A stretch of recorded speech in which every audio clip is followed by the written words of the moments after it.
Hello दोस्तों, Krishna classes Pisangan में आपका स्वागत है। मैं आज आपके लिए लेकर आया हूँ बहुत ही मज़ेदार टॉपिक जो है वाक्य शुद्धि। वाक्य शुद्धि से संबंधित प्रश्न आपके कंपटीशन एग्जाम्स में पूछे जाते हैं और मैं जो सामान्य हिंदी में जो हिंदी का टॉपिक है उसमें है वाक्य शुद्धि, जिसमें आपको मैं बताऊंगा कि किस प्रकार से आप वाक्य को शुद्ध है या अशुद्ध है आप पहचान सकते हो। तो वाक्य शुद्धि जो अशुद्धियाँ होती है वो होती है आपके वचन के आधार पर होती है। एक तो आपकी जो अशुद्धियाँ पाई जाती है वो वचन, लिंग और अव्यय संबंधी अशुद्धियाँ और वर्तनी संबंधी अशुद्धियाँ पाई जाती है। तो आज मैं आपको बताऊंगा कि जो वचन संबंधी, लिंग संबंधी, जो अव्यय संबंधी जो अशुद्धियाँ है वो आप किस प्रकार से पहचान सकते हैं, वो आपको मैं बताऊंगा। तो चैनल पे आप बने रहें और वीडियो को पूरा देखें, और अगर आपको पसंद आए वीडियो तो उसको लाइक और सब्सक्राइब जरूर करिएगा। तो हम टॉपिक स्टार्ट करते हैं। देखिए, अब इसमें देखो वचन संबंधी अशुद्धियाँ कहाँ देखने को मिलेगी आपको, देखते हैं। देखो यहाँ जैसे लिखा है कि आज आपका दर्शन हो गया, तो इसमें देखिए आज आपका दर्शन हो गया। अब देखो दर्शन हो गया, दर्शन यहाँ पे गया नहीं आएगा, यहाँ पे आ गए आज आपके दर्शन हो गए। आपका दर्शन नहीं होगा, दर्शन आपके, तो यहाँ पर आपके दर्शन हो गए। तो यहाँ पे ये वचन संबंधी अशुद्धि है, ठीक है। इसी प्रकार यहाँ देखिए परीक्षा की अब जो लिंग संबंधी अशुद्धि थी किस प्रकार से पाई जाए। परीक्षा की प्रणाली बदलना चाहिए। अब देखो ये प्रणाली स्त्रीलिंग है, परीक्षा स्त्रीलिंग है, ठीक है। तो इसमें देखो ये लिंग बदलना चाहिए, ये बदलना चाहिए नहीं आएगा, इसकी जगह आएगी बदलनी चाहिए, है ना। परीक्षा की जो प्रणाली है वो बदलनी चाहिए, ये आपके लिंग संबंधी अशुद्धि है, ठीक है। अब आपका देखो अगला है अव्यय संबंधी अशुद्धि किस प्रकार से पाई जाती है। अव्यय संबंधी अशुद्धियाँ देखिए, यद्यपि वह बीमार था परंतु वह स्कूल गया, ठीक है। वाक्य में देखिए जहां पर आपको यद्यपि का प्रयोग मिले तो यद्यपि के साथ हमेशा तथापि का प्रयोग होता है, ठीक है। तो यद्यपि के साथ आप किसका प्रयोग करना है, तथापि का प्रयोग होता है। देखिए यहाँ पे लिखा है कि यद्यपि वह बीमार था परंतु वह स्कूल गया, तो परंतु की जगह पे क्या आ जाएगा, तथापि। तो यहाँ पे यद्यपि वह बीमार था तथापि वह स्कूल गया, यानी फिर भी वह स्कूल गया। तो अब देखिए अगला वाक्य आपको दे रखा है कि जैसा बोओगे वैसा काटोगे। तो ये वाक्य बिल्कुल सही है, जैसे के साथ आपको प्रयोग हमेशा वैसा का प्रयोग होता है, जैसे के साथ हमेशा वैसा प्रयोग होता है। तो ये वाक्य आपका शुद्ध है। और वर्तनी संबंधी अशुद्धियाँ कहाँ पाई जाती है, देखिए यहाँ पे पूजनीय पिताजी कल यहाँ आएंगे। यहाँ पे पूरा वाक्य आप कहोगे सर ये वाक्य तो बिल्कुल सही है, लेकिन यहाँ पर देखिए जो पूजनीय जो शब्द लिखा है पूजनीय, ये पूजनीय नहीं होता है, वो होता है पूजनीय। ये क्या होता है, पूजनीय होता है, ये पूजनीय होता है। यहाँ पे लिखा है या पूजनीय, तो ये वर्तनी बिल्कुल गलत है। तो ये कुछ आपको वाक्यों को भी देखना है कि कौन सा शब्द यहाँ पे गलत है और कौन सा शब्द गलत है। ये तो ये जो अशुद्धि इसमें मिली है वो कौन सी अशुद्धि है, ये वर्तनी संबंधी अशुद्धि है। तो अब इन अशुद्धियों को हम उदाहरणों के माध्यम से भी देखेंगे कि इनमें कौन कौन सी अशुद्धि है जो आप पहचान सकते हैं। तो देखिए मैं आपको बताता हूँ, देखना है यहाँ पे कि ये जो वाक्य लिखा है आपका कि मैं सायंकाल के समय खेलता हूँ। तो यहाँ देखिए आप, मैं सायंकाल, अब यहाँ पे जब समय वैसे ही बता ही रहा है कि सायंकाल का मतलब होता है कि शाम के समय, ठीक है। तो यहाँ पे ये समय का प्रयोग वापस से करने की कहाँ जरूरत थी इसको, ठीक है। तो यहाँ पर ये इस समय का प्रयोग होगा ही नहीं, जब सायंकाल दे रखा है तो समय की आवश्यकता ही नहीं है इसमें, ठीक है। तो ये वाक्य अशुद्ध है। या तो अगर ऐसा लिख सकते हैं अपन कि मैं सायंकाल के सायंकाल में खेलता हूँ, या अपन लिख सकते हैं कि मैं सायंकाल शाम समय खेलता हूँ। तो यहाँ पे सायंकाल नहीं लिख, क्योंकि सायंकाल का मतलब ही होता है कि शाम के समय, तो इस समय की हमें आवश्यकता नहीं होगी। तो ये वाक्य गलत है। तो यहाँ पे आप इस प्रकार से पहचान सकते हैं। जैसे जज ने उसे मृत्युदंड की सजा दी, तो आप इस वाक्य को देखिए कि जहां पर ये मृत्युदंड जो दे रखा है ये खुद अपने आप में एक सजा ही है। मृत्युदंड दे रहा है, किसी कैदी को अगर मृत्युदंड देता है तो वो बिल्कुल सजा ही हो गई, ठीक है। तो इसमें यह वापस से सजा का प्रयोग नहीं करना चाहिए था इसको। तो इसे अगर हम ये कह सकते जज ने उसे मृत्युदंड दिया, अपन इसको कह सकते हैं कि जज ने उसे मृत्युदंड दिया, ठीक है। या अपन ऐसे मृत्युदंड का प्रयोग नहीं करें तो ये अगर हम कह सकते जज ने उसे सजा दी, ठीक है। तो जज सॉरी, ये जो मृत्युदंड है ये अपने आप में खुद ही एक सजा है, तो इसमें वापस से सजा प्रयोग करने का प्रयोग जरूरत नहीं थी, तो इसलिए ये वाक्य गलत हो जाएगा। इसके बाद इसमें देखते, ये लिख रखा है कि इसमें इसके बाद फिर क्या हुआ। अब इसके बाद फिर क्या हुआ, इसमें देखना ये वापस से, इसमें लिखा है कि भाई इसके बाद, ये लिख रखा है इसके बाद, तो इसमें वापस से फिर का प्रयोग करने की कहाँ जरूरत थी इसमें। या तो अपन ऐसा इसको बोल सकते थे कि इसके बाद क्या हुआ, ठीक है। तो इसमें ये फिर का प्रयोग वापस से दोबारा हो गया, तो ये वाक्य अशुद्ध हो गया, यानी कि इसमें वाक्य गलत हो गया। चौथा जो उदाहरण देखते हैं अपन कि मेरे पास केवल मात्र एक पेन है, ठीक है। अब देखिए यहाँ पे मेरे पास केवल मात्र एक पेन है। अब इसमें ये मात्र का प्रयोग कहाँ से हो जाएगा, क्योंकि यहाँ पर अपन इसको ऐसा भी लिख सकते हैं कि मेरे पास केवल एक पेन है, तो इसमें मात्र का दोबारा प्रयोग हो गया, क्योंकि केवल का मतलब ही होता है कि एक, केवल का मतलब ही एक होता है, तो इसमें मात्र का प्रयोग करने की जरूरत ही नहीं थी, ठीक है। तो इसलिए ये वाक्य बिल्कुल गलत हो गया। तो अब देखिए आप में अगला है आपका कि तुम वापस लौट जाओ। अब वापस लौट जाओ में देखो, ये वापस का मतलब ही क्या होता है कि वापस जाओ, वापस वापस से जाओ, तो इसमें ये लौट का प्रयोग करना ही नहीं था हमें, ठीक है। या तो अपन कैसे तुम वापस जाओ, सीधा सा सिंपल कह सकते, या फिर आप इसको ऐसे प्रयोग कर सकते थे कि तुम लौट जाओ या फिर तुम वापस जाओ, तो इसमें दो बार प्रयोग हो गया, तो इसलिए ये वाक्य गलत हो गया। तो इस प्रकार से आपको पता होना चाहिए कि कौन से वाक्य में दोबारा जो शब्द का अर्थ हो रहा है उसका दोबारा प्रयोग नहीं होना चाहिए। जैसे यहाँ लिख रखा है कि सारे देश भर में यह बात फैल गई। अब देखना यहाँ पे सारे देश भर में यह बात फैल गई। अब इसमें देखो ये सारा देश, अब इसमें सारे देश भर, इसमें ये भर का प्रयोग वापस से क्यों हुआ, ठीक है। अब सारा देश का मतलब कि पूरा देश तो वैसे आ गया, आप इसको ऐसे कह सकते हैं कि सारे देश में ये बात फैल गई। अब इसमें भर का प्रयोग वापस करने की कहाँ जरूरत थी इसको, तो इसलिए ये वाक्य कौन सा क्या हो गया, गलत हो गया, ठीक है। अब जैसे ये सचिवालय कार्यालय में सोहन ऑफिसर है। अब सचिवालय तो खुद अपने आप में एक ऑफिस है, ठीक है, अपने आप में खुद एक ऑफिस है सचिवालय, ठीक है। तो इसमें वापस से कार्यालय कहाँ जरूरत थी लिखने की इसको, ठीक है। आप इसको ऐसे लिख सकते थे कि सचिवालय में सोहन ऑफिसर है, वापस से यहाँ पे कार्यालय का प्रयोग क्यों किया इसने, क्यों, क्योंकि सचिवालय तो खुद ही एक ऑफिस है, तो इसमें कार्यालय का उपयोग ही नहीं करना था, इसलिए ये वाक्य अशुद्ध हो गया।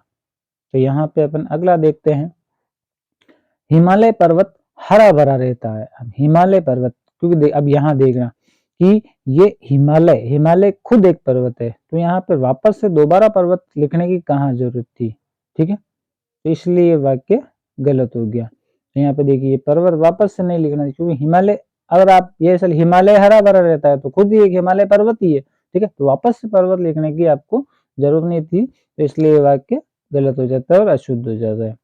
अगला अपन देखते हैं कि अगला अपन कह रहा है कि सप्रमाण सहित उत्तर दीजिए। सप्रमाण, देखो ये सप्रमाण तो अपने आप में खुद ही एक प्रमाण है, ठीक है। तो अब इसमें सहित की आवश्यकता कहाँ थी लिखना, क्योंकि स अपने आप में खुद ही प्रमाण ही है। सप्रमाण उत्तर दीजिए डायरेक्ट अपन लिख सकते, तो वहां पर सहित का प्रयोग करने का जरूरत ही नहीं थी हमने। तो या आप लिख सकते थे इसको सप्रमाण उत्तर दीजिए, तो ये अपने आप में सप्रमाण खुद ही अपने आप में एक उदाहरण है, सप्रमाण है, तो इसलिए इसमें सहित का प्रयोग नहीं करना था हमें। 10वां अगला अपन देखते हैं कि प्रशांत बहुत ही सज्जन पुरुष है, ठीक है। प्रशांत, क्योंकि अब देखिए यहाँ पे ये सज्जन लिखा है, तो अपन यहाँ पे बहुत ही प्रयोग करने की कहाँ जरूरत थी इसको। सज्जन तो अपने आप में खुद ही एक अच्छा पुरुष होता है, अच्छा व्यक्ति होता है, तो यहाँ पे अपन इसको ऐसा लिख सकते थे कि प्रशांत सज्जन पुरुष है, तो अपने आप में सज्जन तो खुद ही एक अच्छा पुरुष है, तो यहाँ पे बहुत ही लिखने की कहाँ जरूरत थी इसको, ठीक है। तो इसको वाक्य ये गलत है, बहुत ही का प्रयोग नहीं होगा इसमें। अगर हम इस वाक्य को ऐसे समझे कि प्रशांत सज्जन पुरुष है, तो ये वाक्य सही हो जाएगा, लेकिन यहाँ पे बहुत ही लगा दिया, तो सज्जन तो अपने आप में खुद ही एक अच्छा व्यक्ति होता है, तो यहाँ पर ये बहुत ही नहीं लगाना था, इसलिए ये वाक्य गलत हो गया। अब जैसे यहाँ पे मैंने आपको पिछले वाक्य में बताया था, जैसे जैसा बोओगे उसी तरह का काटोगे, ठीक है। अब यहाँ पे मैंने क्या कहा था कि भाई जैसे के साथ किसका प्रयोग होता है, वैसे का प्रयोग होता है। यहाँ पे ये देखो जैसे के साथ किसका प्रयोग करेंगे, वैसे का प्रयोग करोगे। जैसा बोओगे वैसा ही काटोगे, तो उसी तरह का प्रयोग हमें नहीं, जैसे के साथ हमेशा वैसे का प्रयोग होता है। शायद आज वर्षा अवश्य होगी, शायद आज वर्षा अवश्य होगी। अब यहाँ पे आपने देखो शायद का तो प्रयोग कर लिया, लेकिन अब आपने वापस से इसको कह दिया कि आज वर्षा अवश्य होगी, ठीक है। अब आपने यहाँ तो आप खुद कंफ्यूजन में है कि वर्षा हो सकती है और नहीं हो सकती। अब यहाँ पे वापस से अवश्य का प्रयोग करने आपने कह दिया कि भाई वर्षा यानी कि अवश्य का मतलब होता है कि 100%, ठीक है। अब आपने कह दिया, यहाँ तो आप खुद कंफ्यूजन में थे कि शायद आज वर्षा होगी, लेकिन अब यहाँ पे आपने वापस दोबारा कह दिया कि 100% वर्षा होगी, इसका मतलब ये कंफ्यूजन वाला हो गया, तो इसलिए ये वाक्य गलत है। या तो अगर आप ऐसा लिख सकते हैं इसको कि शायद आज वर्षा होगी, या आज आप इसको ऐसे लिख सकते थे कि आज वर्षा अवश्य होगी, तो दोनों का प्रयोग एक साथ कर लिया, तो इसलिए ये वाक्य गलत हो गया। इसी प्रकार दूसरा अपन देखते हैं कि कृपया शीघ्र उत्तर देने की कृपा करें। अब यहाँ पे देखना, अब आपने यहाँ लिखा है कि कृपया शीघ्र उत्तर देने की कृपा करें। अब ये कृपया तो आपने एक बार तो प्रयोग कर लिया, दोबारा से वापस से कृपा का प्रयोग, अब आप खुद कह रहे हो कि कृपया शीघ्र उत्तर देने, या आप इसको कृपया आपने 2 बार प्रयोग कर लिया। इसको आप ऐसे लिख सकते हैं कि कृपया शीघ्र उत्तर दें। आप इस प्रकार से लिख सकते हैं, तो ये आपका वाक्य सही हो जाता। अब आपने दोबारा से इसमें कृपा का प्रयोग कर लिया, तो ये वाक्य गलत हो गया, यानी कि अशुद्ध हो गया। अगला आपका 14वां क्या कहता है कि वह गुनगुने गर्म पानी से नहाता है। अब देखो यहाँ पे ये गुनगुना, इसका मतलब गुनगुना का मतलब क्या होता है कि थोड़ा गर्म, ठीक है। अब यहाँ पे वापस आपने गर्म पानी लिख दिया, ठीक है। गुनगुने का मतलब तो खुद ही गर्म होता है, तो यहाँ पे वापस से गर्म पानी का आपको प्रयोग नहीं करना था, ठीक है, इसलिए ये वाक्य गलत हो गया। अगला अपन देखते हैं कि कोहिनूर। अब आप कह रहे हो कि कोहिनूर एक अमूल्य हीरा है, ठीक है। कोहिनूर अपने आप में, क्योंकि कोहिनूर आपको पता है कि कोहिनूर का जो हीरा होता है वो कितना कीमती होता है, बहुमूल्य होता है। यहाँ पे ये फिर अमूल्य का प्रयोग नहीं होगा, यहाँ पर अमूल्य की जगह हम लिखते हैं कि बहुमूल्य, क्योंकि कोहिनूर हीरे की आप पता है कि आपकी जो कीमत है वो बहुत ही ज्यादा होती है, इसलिए यहाँ पर अमूल्य, अमूल्य का मतलब कि जिसका कोई मूल्य ना हो, ठीक है। अब आप कह रहे हो कि कोहिनूर एक अमूल्य, कोहिनूर के एक अमूल्य हीरा थोड़ी है, क्योंकि उसके पास जो उसका तो मूल्य बहुत ज्यादा है, तो इसलिए इसमें प्रयोग होगा बहुमूल्य। कोहिनूर एक बहुमूल्य हीरा है, ना कि अमूल्य है। अमूल्य का मतलब होता है कि जिसका कोई मूल्य ना हो, ठीक है। उसी प्रकार जैसे यहाँ लिख रखा है कि बंदूक एक शस्त्र है, ठीक है। बंदूक एक शस्त्र है, ये बिल्कुल राइट है, क्योंकि अब देखना, अब आप कैसे पहचान, अस्त्र और शस्त्रों की जो पहचान किस प्रकार, मैं आपको ट्रिक बताता हूँ कि शस्त्र, अस्त्र और शस्त्र क्या होता है, ठीक है, इसके बारे में थोड़ा बहुत मैं आपको बता देता हूँ।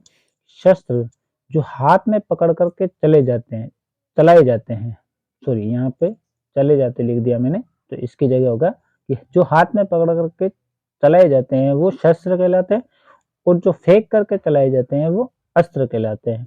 अब फेंक करके चलाए जाने वाले में जैसे कि ये भाला हो गया, ठीक है, जो हमारे शस्त्र, शय, शय का मतलब जो हमारे साथ हो, जो हमारे युद्ध में हम जब कभी लड़ाई करें तो जब हमारे साथ होते हैं वो शस्त्र कहलाते हैं। अब ये बंदूक देख के ना, ये बंदूक अब जो लड़ते हैं जब हमारे हाथ में होती है, इसका मतलब ये हमारे साथ है, इसलिए ये शस्त्र है। अगर इसकी जगह लिखा होता कि ये बंदूक एक अस्त्र है, तो ये वाक्य गलत हो जाता आपका, तो ये वाक्य बिल्कुल सही है। अगला देखते हैं अपन कि आकाश में झंडा लहरा रहा था। देखना, आकाश में जो झंडा होता है वो लहराता नहीं है, उसको झंडे को अपन क्या कहते हैं कि आकाश में झंडा लहराना नहीं होता, वो होता है फहराना, ठीक है। तो हम इसको वाक्य को जो गलत किस हिसाब से हुआ, क्योंकि इसमें हमने लहरा का प्रयोग कर लिया, जो कि आकाश में झंडे को हमेशा लहरा, फहराया जाता है, ना कि लहराया जाता है। झंडा लहरता नहीं है, झंडा फहरता है, ठीक है। अगला अपन देखते हैं कि 18वां क्या कहता है कि आकाश में तारे चमक रहे हैं। आकाश में तारे चमक रहे हैं, देखना आप, आकाश में तारे चमक रहे हैं। अब देखना, आकाश में तारे चमक रहे हैं। अब देखो, तारे यहाँ पर चमकते नहीं है, तारे हमेशा क्या करते हैं, टिमटिमाते हैं। क्या करते हैं, टिमटिमाते हैं। तारे चमकते थोड़ी है, तारे टिमटिमाते हैं। तो यहाँ पर ये वाक्य चमक का प्रयोग किया, तो यहाँ पर इसकी जगह आना चाहिए था कि आकाश में तारे टिमटिमाते हैं। ठीक है, तो अब देखना यहाँ पे ये लिखा है वाक्य कि देवनागरी एक भाषा है। अब किसने कह दिया कि भाई देवनागरी एक भाषा है? वो तो एक भाषा नहीं है, वो है एक लिपि। देवनागरी भाषा नहीं है, वो लिपि है। तो यहाँ पर भाषा का प्रयोग नहीं करना चाहिए था इसको। देवनागरी एक लिपि है, ना कि भाषा है। ठीक है, अगला अपन देखते हैं कि राहुल दही जमा रहा है। अब देखो, राहुल दही जमा रहा है। अब दही जमाया थोड़ी जाता है, दूध जमाया जाता है। यहाँ पे दही, दही तो दूध से दही जमता है। ठीक है, दही थोड़ी जमाया जाता है, दूध से जमता है दही। तो यहाँ पर आप इसको अपन लिख सकते हैं कि राहुल दूध जमा रहा है, ना कि दही जमा रहा है, क्योंकि दूध से दही जमता है, दही से थोड़ी जो दूध जमता है। तो यहाँ पे लिखना चाहिए था इसको कि राहुल दूध जमा रहा है, ना कि दही जमा रहा है। यहाँ पे क्या लिखना था इसको, दूध जमा रहा है। ठीक है, तो यहाँ पे ये वाक्य गलत हो जाएगा। साहित्य व समाज का घोर संबंध है। ठीक है, साहित्य और समाज, इनका घोर संबंध नहीं होता। घोर तो देखो, जो बिल्कुल जो विरोध करते हैं, जो विरोधी जो होते हैं, उनके लिए प्रयोग किया जाता है। तो यहाँ पे घोर नहीं होगा, इनका आपस में दोनों का घनिष्ठ संबंध होगा। ठीक है, कैसा संबंध होता है, घनिष्ठ होता है, ना कि घोर। घोर तो किसी घनिष्ठ, घोर किसके लिए, जो विरोधी होते हैं उनके लिए प्रयोग किया जाता है। तो यहाँ पे आएगा घनिष्ठ संबंध, ना कि घोर संबंध है। रमा के गले में बेड़िया पड़ गई। देखना, यहाँ लिखा है कि रमा के गले में बेड़िया पड़ गई। अब बेड़िया आपको पता है कि पैरों में पड़ती है, गले में बेड़िया नहीं पड़ती है। तो बेड़िया कहाँ पड़ती है, पैरों में पड़ती है, गले में बेड़िया थोड़ी पड़ेगी। तो ये वाक्य गलत हो गया। यहाँ अगला देखते हैं अपन, आकाश बहुत ऊंचा है। ठीक है, अब आकाश बहुत ऊंचा है। अब ऊंचा कैसे होगा, आकाश कोई एक लंबी लकड़ी थोड़ी है जो इसको हम ऊंचा कर देंगे। तो ये आकाश बहुत ऊंचा नहीं होगा, आकाश बहुत विशाल होता है। विशाल यानी कि बड़ा। ठीक है, आकाश बहुत बड़ा होता है, विशाल होता है, ऊंचा थोड़ी होता है। ऊंचा अपन इसको कोई नाप थोड़ी सकते हैं कि कितना ऊंचा है, कितने फुट है, नाप थोड़ी सकते हैं। आकाश बहुत विशाल होता है, बड़ा होता है, ना कि ऊंचा होता है। ठीक है, अब ये लिखा है कि वह पांव से जूते निकाल रहा है।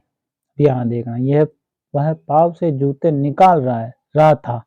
अब देखो, ये पे जूते निकाल रहा था, जूते निकालता थोड़ी है। जूते तो क्या करते हैं अपन, जूते क्या करते हैं अपन, उतारते हैं। क्या करते हैं, उतारते हैं, ना कि निकालते हैं। जूते उतारे जाते हैं, निकाले नहीं जाते हैं। अपन ने किसी को फंसा थोड़ी रहा है जो अपन ने निकाल दिया उसको। अपन जूते उतारते हैं, ना कि निकालते हैं। 25 अगला क्या कहता है कि उसे अपनी योग्यता पर अहंकार होता है। देखो, अब इसमें योग्य, उसकी जो योग्यता है उसके ऊपर उसको अहंकार थोड़ी होगा, उसको गर्व होगा कि मेरे पास ये योग्यता है। तो इसमें अहंकार नहीं होता है, वो हो गया उसका योग्यता पर उसको गर्व होगा, ना कि अहंकार होगा। ठीक है दोस्तों, कृष्ण ने, अब यहाँ पे लिख रहा है कि कृष्ण ने कंस की हत्या की। अब देखो, ये हत्या की बहुत ही ओल्ड लग रहा है। ठीक है, अब कृष्ण ने कंस की हत्या थोड़ी की, उसको जबरदस्ती थोड़ी मारा, उसकी वो उसने उसका वध किया, ना कि उसकी हत्या की। ठीक है, क्या होगा इसमें, कृष्ण ने कंस का वध किया। ठीक है, भारतीय सेना ने विख्यात आतंकवादी को मुठभेड़ में मार गिराया। अब देखिए, विख्यात, विख्यात कहाँ प्रयोग होता है, जहां पर कोई उपलब्धि मिलती हो, जहां कोई बड़ा होता है। ठीक है, अब विख्यात कहाँ से हुआ इसमें अपन, क्योंकि वो आतंकवादियों को मार रहे हैं तो वो कोई फेमस कार्य थोड़ी कर रहे हैं जो विख्यात हो रहे हैं। वो तो विख्यात का ना प्रयोग करके इसमें प्रयोग किया जाता है कुख्यात। किसका प्रयोग करते हैं, कुख्यात का प्रयोग करते हैं। तो भारतीय सेना ने कुख्यात आतंकवादी को मुठभेड़ में मार गिराया। तो यहाँ पर विख्यात तो किसी फेमस चीज को अपन कहते हैं, तो यहाँ पर विख्यात ना आकर के कुख्यात का प्रयोग करेंगे, तो इसलिए ये वाक्य गलत हो जाएगा। अब अगला क्या कहते हैं कि प्रधानाचार्य ने पुरस्कार भेंट किया। अब ये वाक्य बिल्कुल सही हो जाए। अब ये भेंट किया, भेंट कहाँ करते हैं, जब बड़े लोग भेंट क्या होती है कि बड़े लोगों के द्वारा छोटे लोगों को दी जाती है, उसे हम भेंट कहते हैं, ठीक है। और प्रदान किया जाता है जो छोटे लोगों के द्वारा अपने से जो बड़े लोग हैं उनको जो दिया जाता है उसे प्रदान करना कहते हैं। तो यहाँ पर ये वाक्य बिल्कुल सही बता रहा है कि प्रधानाचार्य क्योंकि बहुत बड़े आदमी है और उसने पुरस्कार दिया, छोटे से अपने बच्चे को पुरस्कार दिया, तो बड़े आदमी है तो उसको भेंट देना ही कहेंगे। तो ये बिल्कुल वाक्य गलत है। अगर इसकी जगह अगर इसने ये लिख दिया होता है कि प्रधानाचार्य ने पुरस्कार प्रदान किया, तो ये बिल्कुल गलत हो जाता, क्योंकि जो प्रदान किया जाता है वो छोटे लोग जब किसी बड़े को देते हैं तो वो प्रदान होता है, और भेंट जो बड़े लोगों के द्वारा जो दी जाती है वो उसे हम भेंट कहते हैं, ठीक है। अब अगला है आपका कि दुश्मनों ने हथियार रख दिए। अब दुश्मन कोई ऐसा थोड़ी थे जो उसने हथियार रख दिए, उन्होंने जबरदस्ती थोड़ी रखे। अब वो तो जब अपन कहते हैं ना कि दुश्मनों ने हथियार डाल दिए, जब वो हार गए, ठीक है, हथियार डाल देना का मतलब होता है कि उन्होंने अपनी हार मान ली। जब किया जाता है कि भाई हथियार डाल दिए, अब जो कहते हैं ना भाई भारत और पाकिस्तान के युद्ध में पाकिस्तान ने अपने हथियार डाल दिए, इसका मतलब वो हार गए, ठीक है। अब हथियार रख दिए, उन्होंने कोई ऐसा थोड़ी है कि भाई दबाव में आकर के रख दिए तो वापस उतर लेंगे। हथियार डालना का मतलब होता है कि उन्होंने अपनी हार स्वीकार कर ली, ठीक है। तो हथियार रख दिए नहीं होगा, इसकी जगह आएगा कि दुश्मनों ने अपने हथियार डाल दिए, ठीक है दोस्तों। अब ये आपका जो वीडियो है वाक्य शुद्धि का, अभी मैंने ये उसका पार्ट फर्स्ट अपलोड किया है, तो इस वीडियो को ध्यान से देखिए। पार्ट सेकंड को देखने के लिए अगले वीडियो का इंतजार करें, बहुत जल्द ही अगले वीडियो में आपको वाक्य शुद्धि का जो पार्ट सेकंड है वो अपलोड किया जाएगा। तो अगर वीडियो आपको पसंद आया हो तो इस वीडियो को लाइक और सब्सक्राइब जरूर करें। धन्यवाद।